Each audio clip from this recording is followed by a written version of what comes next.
December 1st, 1943. The Tehran Conference. 오늘은 미대 떨어진 그 사람 얘기를 좀 해드릴까 합니다. 네. 이게 좀 뭐랄까요? 많이 아시는 분인데도 불구하고 또 모르시는 분들도 많더라고요. 네. 미대 떨어지고 군대 갑니다, 이 양반이. 군대 가나요? 군대 가요? 1차 세계대전이 벌어지거든요. 근데 돌아다니는 그런 썰에 의하면 살아요.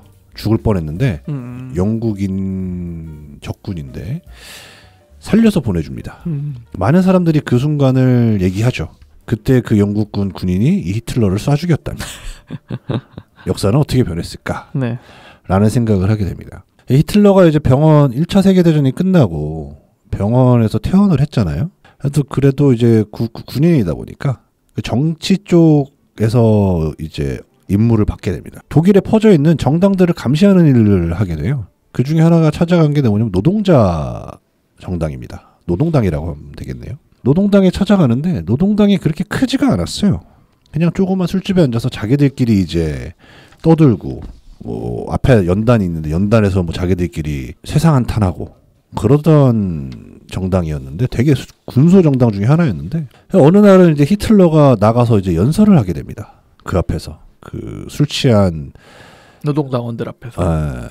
되게 나이도 많고 그 어떻게 보면 그 속된 표현을 하면 보잘것없는데 그런 정당인데 그런 사람들 앞에서 연설을 한 거예요. 먹힙니다. 히틀러가 굉장히 연설을 잘하는 사람으로 정평이 나 있잖아요. 그때부터 이제 두각이 나타나기 시작한 거죠.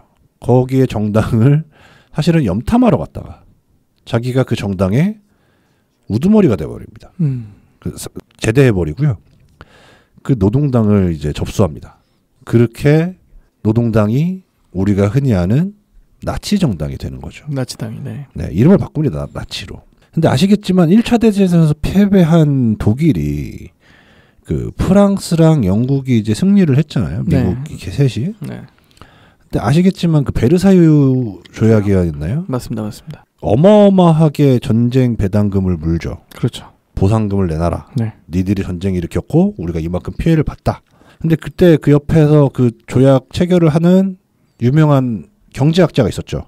영국 사람인데 갑자기 또 그분 이름이 기억이 안 나네요. 되게 유명한 분인데 어쨌든 이제 그 사람은 그걸 되게 이제 비판합니다. 너 이렇게 하면 안 된다. 이렇게 하면 유럽에 또 다른 전쟁의 씨앗을 뿌리는 거다. 복수는 복수를 낳을 뿐이다. 그렇게 말렸지만 프랑스와 영국은 얘기를 듣지 않았죠. 미국에서 터진 공황이 유럽까지 번지면서 독일은 안 그래도 힘들었는데 빚까지 갚아야 되니까 공황까지 터지니까 돈을 어마어마하게 찍어냅니다. 케인즈네요. 케인즈. 경제학자. 케인즈, 그렇죠. 네네네. 경제학자 케인즈가 그 말을 했었는데 독일한테 저렇게 너무 가혹하게 하지 마라. 네. 근데 가혹하게 했죠. 거기에다 이제 미국이 공황까지 터집니다. 대공황이 터지죠. 그렇죠. 그게 유럽까지 번져요. 독일은 그 공황까지 막고 거기에 기존에 배당금도 내야 되고 네. 보상금도 줘야 되니까 완전 그로기 상태가 됩니다. 전 국민이 그냥 패배감에 쪄들어 살아요. 근데 그때 나타난 게 히틀러인 거죠. 근데 문제는 뭐냐면 영국은 이미 1차 세계대전이 끝나고 나서 어느 정도 이제 점점 가세가 기울고 있어요. 근데 독일은 임금도 싸고 땅도 넓고 인구도 많고 지금도 사실 독일이 양대잖아요. 프랑스와 독일이잖아요. 그렇죠. 뭐 독일 안탑이라고 해도 그렇죠. 프랑스는 사실상 근데 농업 국가라고 봐도 그때 당시만 해도 그랬고 네네네. 그때도 독일은 사실은 공업 국가였고 기술력은 또 독일이었습니다. 그때도. 네. 잘 만들었어요. 근데 이제 그게 걸려 있잖아요. 지금도 걸려 있다시피 그 1차 세계대전 패배하고 나서 너네 무기 만들면 안 돼. 그렇죠. 라고 이제 제약을 걸어놨는데 히틀러가 이제 완전 국가의 그런 힘을 잡게 되면서 싫은데 라고 이제 얘기를 합니다. 왜? 내가 왜? 거의 영국 다음으로 힘이 센 게 독일이었어요. 사실상. 네. 내가 왜 니들 말을 들어야지라고 이제 하면서 나치당을 점점 키우면서 그 자기들의 인프라를 이용해서 무기를 만들기 시작합니다. 영국이랑 프랑스는 보면서 전쟁 안 날 거야라고 얘기하죠.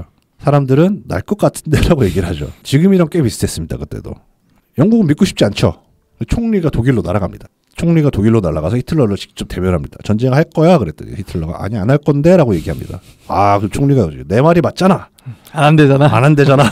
사진 찍고 대서특필돼서 돌아옵니다. 영국이 성공했다. 네. 말렸다. 역시 영국. 역시 유럽의 그런 맹주 해가 지지 않는 나라. 히틀러가 들어가죠. 폴란드를 들어갑니다. 갑자기 들어가죠. 갑자기 들어갑니다. 네. 어느 날 네. 갑자기 밑도 끝도 없이 네. 폴란드 한번 약간 찍어 먹어봅니다. 네. 잽을 한번 날리죠. 폴란드에. 폴란드가 제가 알기로는 이게 웃을 일은 아닌데 말 타고 나옵니다. 왜냐하면 1차 세계대전까지만 해도 탱크가 그렇게 막 흔할 때도 아니고 네. 주력 병기도 아니었거든요. 그렇죠, 그렇죠. 그때까지만 해도 기병이 주력이었어요. 있어요, 기병이 있어요. 어마어마하게 진짜 뭐 큰 역할을 하던 역할을 했는데 독일이 갑자기 탱크를 제대로 된 걸 끌고 들어옵니다. 어쨌든 그렇게 잽을 폴란드에 매기고 나서 그 다음에 이제 프라하를 들어가죠. 체코로. 그러니까 사실은 폴란드를 쳐본 이유는 명분이 있었지만 더 큰 그림은 뭐였냐면 영국과 프랑스가 어떻게 나오는지 보려고 본 거예요. 그리고 당연히 이제 그때 당시에는 러시아죠. 네. 소련이구나. 소련이랑 이제 동맹을 맺어놨습니다. 뒤로. 불가침 조약을. 네네. 그리고 프라하까지 들어갑니다. 그랬더니 이렇게 했는데도 가만히 있어? 프랑스랑 영국이 가만히 있는 거예요. 네. 히틀러가 은근히 쫄았다고 합니다. 사실. 이들이 만약에 힘을 합쳐서 전쟁을 일으키면 우리도 좀 막 힘든데. 그렇죠. 네. 왜냐하면 완전 전력 파악이 다 안 된 상태였으니까. 네. 폴란드와 프라하를 성공으로 오스트리아 병합하고요. 그 줄 일대를 병합하기 시작합니다. 네, 동유럽부터. 그러고 나서 이거다 하고 넘어갑니다. 프랑스로 벨기에를 지나서. 그렇죠. 근데 프랑스는 1차 대전 때 당한 게 있으니까. 네. 마지노 요새를 쫙 해갖고 선을 만들어 놓죠. 독일과의 국경선에. 그렇죠. 네네. 근데 마지노선을 지나갑니다. 옆으로. 그렇죠. 돌아가죠. 옆으로 해서 아니 여기로 들어온다고라고 할 정도로. 네. 그리고 비행기 띄웁니다. 그 마지노선이 아무 의미가 없죠. 네네네. 그 역사상 가장 큰 프랑스의 실수로 회자가 되고 있는데 그렇게 시작의 전쟁이 되면서 독일이 유럽을 점령합니다. 근데 이제 아시겠지만 유럽에서 가장 이제 금기시되는 것 중에 하나가 뭐냐면 모스크바는 가지 마라. 그렇죠. 특히 겨울 모스크바는 가는 게 아니다. 그렇죠. 역사가 보여주고 있죠. 그렇죠. 네. 게다가 그거를 이제 우크라이나를 넘어가는 것도 사실 쉽지 않아요. 우크라이나가 어마어마한 그 평야거든요. 맞습니다. 그 밀 생산이 어마어마합니다. 맞아요, 우크라이나가. 맞아요. 괜히 러시아가 우크라이나로 가서 그런 전쟁을 하는 게 아닌데 어쨌든 히틀러는 결단을 내리죠. 하늘 아래 공산당과 함께 할 수 없다. 우리 나치당은. 공산당은 박멸해야 된다. 하고 모스크바로 들어갔다. 자기들이 박멸을 당하고 나오죠. 그렇죠. 그리고 이제 역전이 시작이 됩니다. 그런 말이 있어요. 어마어마하게 죽거든요. 러시아 사람들이, 소련 사람들이. 그렇죠. 뭐 잘못된 이미지긴 한데 거의 뭐 반자이 돌격식으로 죽었다는 얘기가 있는데 그 정도는 아니고. 네. 근데 어쨌든 스탈린그라드라든지 뭐 이런 유명한 도시들이 함락돼서 막 사람도 잡아먹을 정도로 피폐할 정도로 이제 네네. 전쟁이 심화됐었는데, 근데 결국에는 이제 소련도 중공업을 기반으로 탱크를 어마어마하게 제조 다시 쳐들어옵니다. 그렇게 갈려 나가서 결국에는 독일이 지쳤을 때 그때 미국이 참전을 하죠. 그렇죠. 그리고 우리가 언제나 봐오는 건 미국이 독일을 때려잡았구나. 그렇죠. 그리고 한 60년 동안 이제 양대 체제가 반목을 했고 우리는 약간 자유진영 쪽에 있었으니까 그런 사실을 잘 몰랐는데 소련도 어마어마한 희생을 치러가면서 독일을 이겨내죠. 소련이 가장 큰 그러니까 사망자 규모로 치면은 뭐 가장 많죠. 어마어마하죠. 가장 많죠. 네.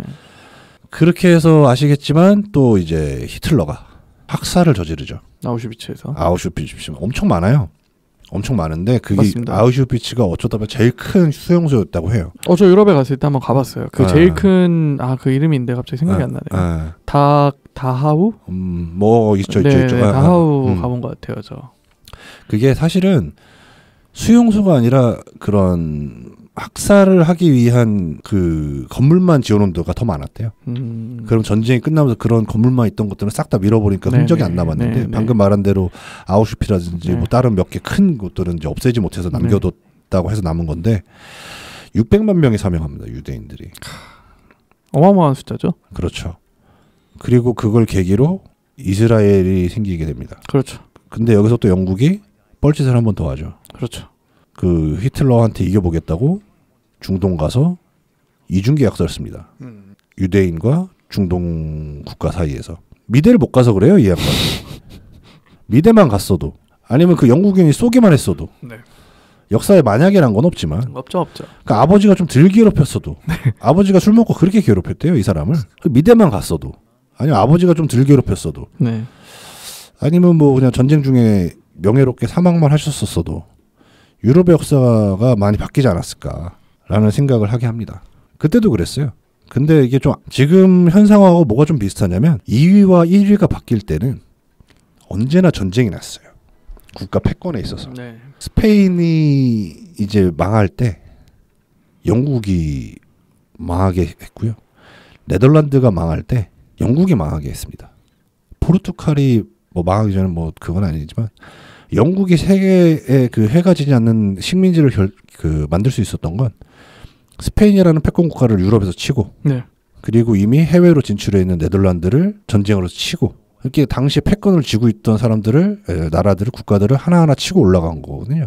그리고 그걸 이제 그 1등에 쇠하면서 2등이 치고 올라가던 게 이제 그 2차 세계대전인데 히틀러는 미국이 올 줄 몰랐죠. 사실상 자기가 1등이 아니었던 겁니다.